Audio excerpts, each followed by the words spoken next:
જય શ્રી કૃષ્ણ વૈષ્ણવ. દીપોત્સવ ઉત્સવ એટલે કે દિવાળી ઉત્સવોનું પુષ્ટિ માર્ગમાં શું મહત્વ રહેલું છે તેની ચર્ચા આપણે આજના સત્સંગમાં કરીશું.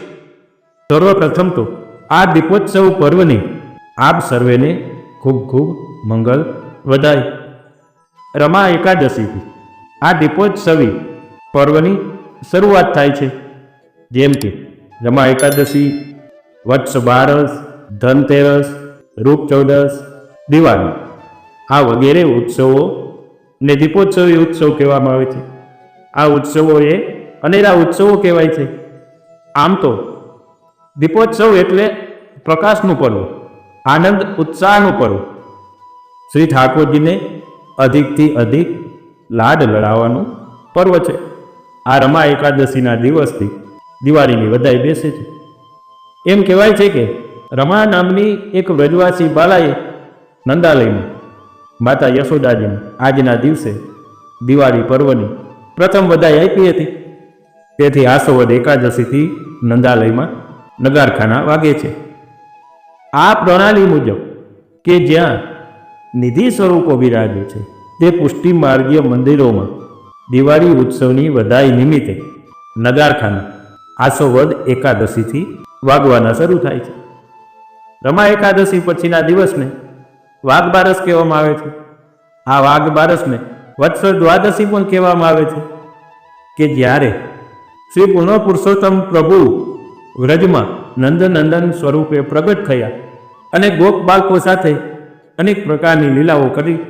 હવે ભગવાનની આવી ગોપ બાળકો સાથેની લીલાઓ જોઈને બ્રહ્માજીને મોહ થયો અને શંકા ગઈ કે ખરેખર આ ભગવાન છે કે એક સામાન્ય ગોપ બાળક. હવે આવું વિચારીને પ્રભુ વનમાં તે જે ગોપ બાળકો સાથે વાછરડા ચરાવતા હતા તે વાછરડા અને ગોપ બાળકોને બ્રહ્માજી હરણ કરીને લઈ ગયા.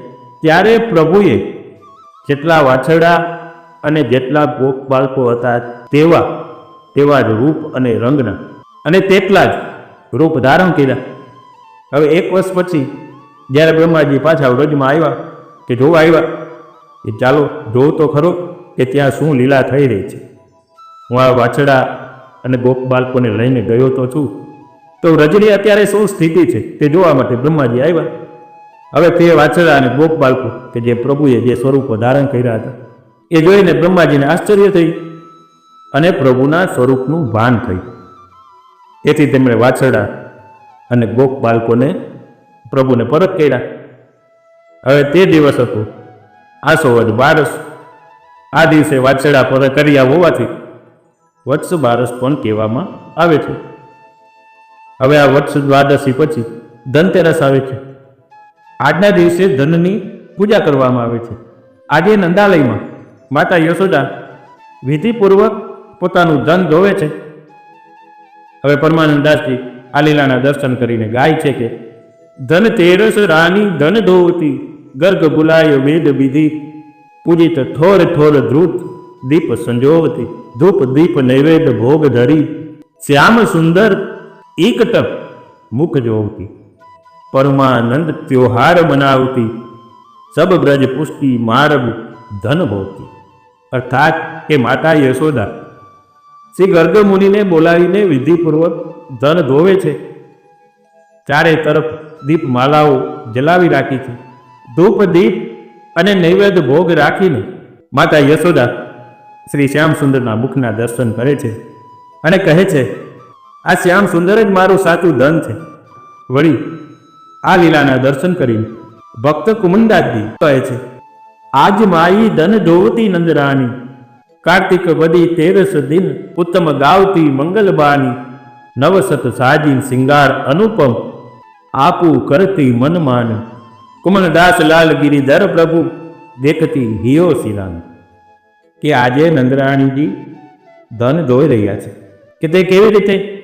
તો કહ્યું કે ઉત્તમ ગાવતી મંગલબાની એટલે કે પ્રભુના મંગલ ગીતો ગાતા ગાતા પ્રભુને ઉત્તમ શૃંગાર કરે છે. અને શ્રી ગિરધરલાલના દર્શન કરીને નંદરાણીજીનું હૃદય પ્રસન્ન થાય છે અને હૃદયમાં શીતળતા થાય છે. આમ સિદ્ધ થાય છે કે પુષ્ટિ માર્ગમાં સાચું ધન શ્યામ સુંદર નંદ નંદન યશોદોત્સંગ શ્રી કૃષ્ણ જ છે. તેમના સેવા શૃંગાર અને સ્મરણ કરવું એ જ સાચું ધન ધોવું છે. એટલે જ તો શ્રી દ્વારકેશજી ગાય છે કે ધન તેરસ દિન અતિ સુખદાયી, રાધા મન અતિ મોદ બૈડો હે, મન મોહન ધન પાય. રાખત પ્રીતિ સહિત હૃદય में, ગુરુજન લાજ બહાઈ, દ્વારકેશ પ્રભુ રસિક લાડીલી, નિરખ નિરખ મન ભાઈ. શ્રી રાધા રાની મનમોહન રૂપ ધન પ્રાપ્ત કરીને અતિ પ્રસન્ન થયા છે, કારણ કે તેમના માટે આ મનમોહન પ્રભુ જ સાચું ધન છે. એટલા માટે તો ગુરુજન બાજ બહાય કે મોટાઓની લાજ છોડીને તે મનમોહન રૂપી ધનને શ્રી રાધિકાજી પોતાના હૃદયમાં રાખ્યા છે. પ્રભુ અને લાડીલીજીની આ લીલાના દર્શન કરીને દ્વારકેશથી મનમાં આનંદિત થાય છે. વાલા વૈષ્ણવ, આપણા માટે તો આપણા પ્રભુ એ જ સાચું ધન છે. આપણા માટે તો ધન્ય તે રસ કે પ્રભુના સેવા અને સ્મરણનો જે રસ પ્રાપ્ત થાય છે તેના જેવો આ જગતમાં બીજો કોઈ રસ નથી કે બીજું કોઈ ફલ નથી. માટે કહ્યું ધન્ય તે રસ. હવે આ ધનતેરસ પછી રૂપ ચતુર્દશી આવે છે કે જેને કાળી ચૌદશ કહેવામાં આવે છે. કાળું એટલે કે શ્યામ.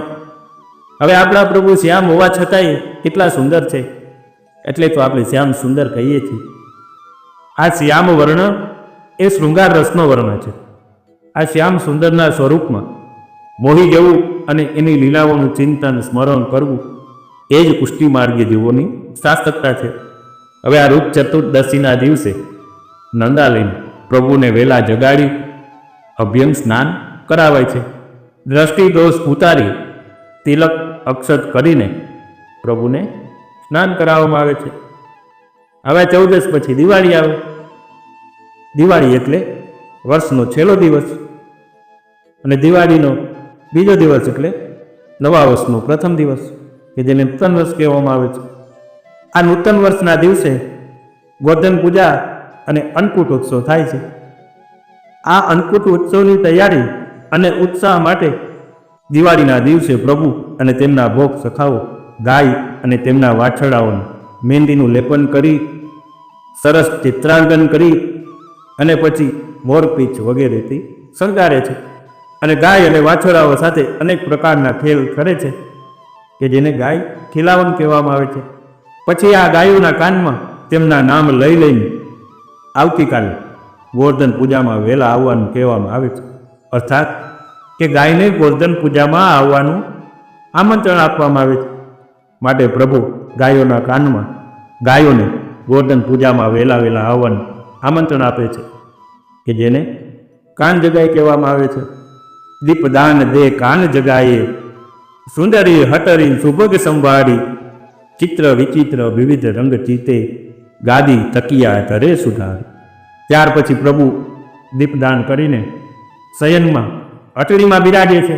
અટડી એટલે કે નાનકડી દુકાન. પ્રભુ સોના અને કાચની અટડીમાં બિરાજે છે. ચારે તરફ દીપ માલિકાઓ ઝગમગી રહી છે. માતા યશોદાજીએ કપૂર વગેરે સુગંધિત પદાર્થો મિલાવીને ઘીના દીવાઓની સુંદર જ્યોત પ્રકાશિત કરી છે. આ અટડીમાં બિરાજતા પ્રભુ આ દીવાઓની રોશનીની ઝગમગાટથી ખૂબ જ સુંદર લાગી રહ્યા છે. માતા યશોદાજીએ પ્રભુને અટડી લગાવવા માટે એટલે કે વેપાર કરવા માટે સુંદર થાળમાં વિવિધ પ્રકારના મેવા, મીઠાઈ, પકવાન વગેરે સજાવીને આપ્યા છે.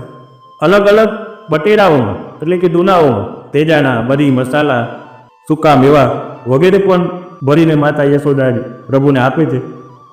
ત્યારે પ્રભુ અટડીમાં બેસીને તુલા એટલે કે તોરવાનું તરાજુ આ લઈને વેપાર કરવા બેસે છે, અને વ્રજ ભક્તો સોજો લેવા માટે આવે છે. ત્યારે વૃષભાન નંદીની કુમારી શ્રી રાધિકાજી પણ સોદા લેવા આવે છે. માનત પર્વ દિવાળી કો સુખ હટરી બેઠે નંદકુમાર, મંગલ બાજે હોત ચહુદેશ ભીર બહુત અતિ આંગન દ્વાર, કુંવરી રાધિકા નવલ વધુ सब करत आई है रुचिर श्रृंगार, सोंदे भीनी कंचू की साड़ी और पहरे फूलन के हार, पहले सौदा लेहू हम ही पे तबही लीजो दाऊ पे जाय, दिके देहो रूटन खे हो, ऐसे कहत लाल मुस्काय। हस हस जात राय नंद रानी, हसत बान सब गोप गुवाल। के कुमारी श्री राधिकाजी नववधूની જેમ શૃંગાર કરીને સુગંધી કંચુકી અને સાડી પહેરીને સોદા લેવા માટે આવે છે, ત્યારે કુંવર કનૈયા કહે છે કે પેલા અમારી પાસેથી સોદો લેજો અને પછી બલદાઉ પાસે જાજો. ત્યારે રાધિકાજી હસીને કહે છે કે ભલે સારું કાના, તારી પાસેથી જ લઈશ, પણ પેલા એ તો કહે કે બધી સામગ્રી સુંદર અને સારી તો છે ને, અને ભાવ પણ વ્યાજબી છે ને. આમ કુંવર કનૈયા અને રાધિકાજીની મીઠી રકજક થાય છે. કનૈયા અને સ્વામિનીજીની આ લીલા જોઈને નંદરાયજી અને વૃષભાનજી તથા ઉપસ્થિત દરેક ગ્વાલ બાળો પણ હસવા લાગે. હવે આ રાધિકાજીની સાથે લલિતાજી, ચંદ્રાવલીજી વગેરે તેમની સખીઓ પણ સોદો લેવા આવે છે. ત્યારે ચંદ્રાવલીજી કહે છે, નાચત ખેલત કરત કૌતૂહલ પ્રેમ મગ્ન વે આનંદ બારી, કહો લાલ કહા સોદા દેહો, ચંદ્રાવલી મુખ મુસકી નિહારી, પૂરો તોલો રૂત જીની ખાવો, શેત મેત નહીં લાલ બિહારી. દેખ દેખ પુલત નંદ રાની, અતિ ઉત્સાહ ન્યોછા વરબાની. કે ચંદ્રાવલીજી શ્રી ઠાકોરજીને કહે છે, શું ભાવે સોદા આપો છો? ભાવ તો વ્યાજબી છે ને, પૂરેપૂરો તોલીને આપજો, વજનમાં કંઈ બેઈમાની તો કરતા નથી ને, વજને પૂરો આપજો. અમે કાંઈ મફતમાં લેવા નથી આવ્યા હો, અમે પૂરેપૂરા પૈસા ચૂકવીને આ સોદો લેવા આવ્યા છે. આમ પ્રભુ દિવાળીના દિવસે અટરીમાં બિરાજે છે અને પછી શ્રી સ્વામિનીજી અને પ્રભુ આખી રાત પાસા ખેલે છે. આમ દિવાળી પર્વની ભાવના રહી છે. દિવાળીના બીજા દિવસે બધા ગોપ બાળકો અને ઠાકોરજી શ્રી ગોવર્ધન પૂજા કરવા પધારે છે. તો આજનો સત્સંગ શ્રી ગોવર્ધન ધરણ પ્રભુના શ્રી ચરણોમાં સમર્પિત કરીએ છીએ. ફરી મળીશું, ત્યાં સુધી સર્વને જય શ્રી કૃષ્ણ.